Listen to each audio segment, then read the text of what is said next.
ये क्या है? क्या हो रही सादे ज्यादा ही तेज हो रही है। डॉक्टर साहब रुकी नहीं रही है, हैं? रुकी नहीं रही डॉक्टर साहब। अरे अरे नहीं डॉक्टर साहब रुक नहीं रही है, आराम से लेट जाओ, आराम से लेट जाओ, आराम से लेट डॉक्टर जाओ। साहब रुकी नहीं बहुत कर रहा है। अरे आप लोग जाएगी बाप रे डॉक्टर साहब, हाँ नहीं, हाँ डॉक्टर आके ना जा।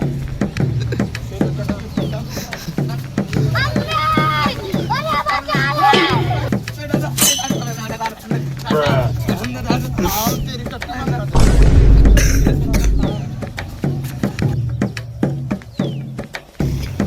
दवाई दो दवाई, दवाई डॉक्टर साहब दवाई दे। मेरा नाम जानता है? नहीं डॉक्टर साहब तुम्हारा नाम फारिस डॉक्टर है शायद। हाँ, तो फिर तेरी टट्टी